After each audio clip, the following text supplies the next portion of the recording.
त्याची गरजच नाही आहे. आमच्या घरातच जे सामाजिक राजकीय वातावरणामध्ये ती वाढली असल्यामुळे तिला काही वेगळ्या गायडन्सची आवश्यकता नाही आहे. हा तिचा सभागृहातला पहिला दिवस होता आणि शपथ घेण्याकरता ती आली होती. म्हणून ती मला म्हणाली माझी पहिली शपथ आयुष्यात घेण्याची आली पाहिजे आणि म्हणून मी आग्रह असतो आणि आमची इच्छा होती तिला शपथ घेण्यात हवं म्हणून मी आलो. एक वडील म्हणून काय मला आनंद आहे. ज्या विधानसभेच्या जागेवर मी सातत्याने माझे वडील निवडून देत होते त्या जागेवर श्रीजी आज निवडून आलेली आहे. 50,000पेक्षा जास्त मताधिक्य निवडून आलेली आहे. तर निश्चित मला आनंद आहे. चव्हाण साहेब आज विरोधाने शिकवून घेतलेली बहिष्कार स्वतःच्या शपथविधीवर स्वतःचाच बहिष्कार आहे. अजब गोष्ट आहे. कॅमेरा लोक समोर समोर असं अंदाज नव्हतं. जे आमदार निवडून आलेले आहेत त्यांना स्वतःच्या जागेवर असंबल पदग्रहण करण्याच्या अगोदर त्यांना शपथ घ्यावी लागते विधानसभेची.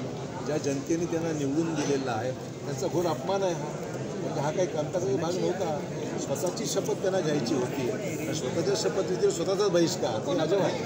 पण त्यांचं ईव्हीएम मशीन आणि मॅटवरने जे ठीक आहे ते होईल ना. सुप्रीम कोर्टाने जजमेंट दिल्यानंतर त्यामध्ये राहिलंय काय.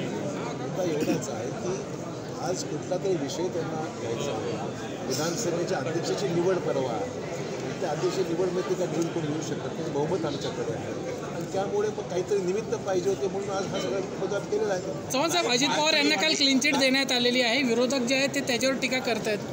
तो मुद्द्याचा भाग आहे. तो सत्तेत सहभागी झाले म्हणून त्यांना अशा पद्धतीने वारंवार त्यांच्यावरती आरोप केला जातो की सत्तेत सहभागी होतात आणि नंतर एखाद्या प्रकरणामध्ये त्यांना क्लीन चिट मिळते. जे वास्तव आहे सर, जुन्या पक्षातील सहकारी भेटले का तुम्हाला? मी आज नवनिर्वाचित मुख्यमंत्र्यांना भेटलो आणि त्यांना माझं पहिलंच पत्र खासदार या नात्याने मतदारसंघातल्या श्रीजाच्या मतदारसंघातले जी काही पाणी पुरवठ्या संदर्भातले जे कामं आहेत ते महत्त्वाचे आहेत ते पत्र मी त्यांना आज सुपूर्द केलं. मतदारसंघातल्या कामाविषयी शुभेच्छाही दिल्या. नंतर विधानसभेचे माजी अध्यक्ष नार्वेकर यांनासुद्धा पुढील कामकाजाकरता त्यांना पुन्हा अध्यक्ष होण्याकरता शुभेच्छा दिल्या. नांदेडचं उदाहरण दिलं जातं की काँग्रेस जिंकली पण आमदार काँग्रेस किती जिंकली? 1200 मतांनी जिंकली आहे का जिंकणार समोर म्हणजे प्रत्येक माझ्या स्वतःच्या मतदारसंघामध्ये 39,000 मताची मताधिक्य दिलेलं आहे. त्यामुळे उमेदवारावर अवलंबून असतं महाराष्ट्रामध्ये. त्यावेळेस भाजपच्या बाजूने एकंदरीत जन्मत होतं हे नांदेडच्या लोकसभेच्या पोटी दाखवून दिलं.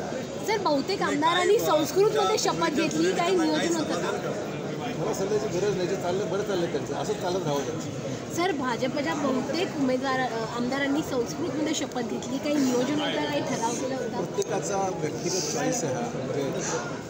म्हणजे शपथ कुठल्या भाषेमध्ये नाही त्यामुळे काही लोकांना संस्कृत पसंत केलं. Thank you sir.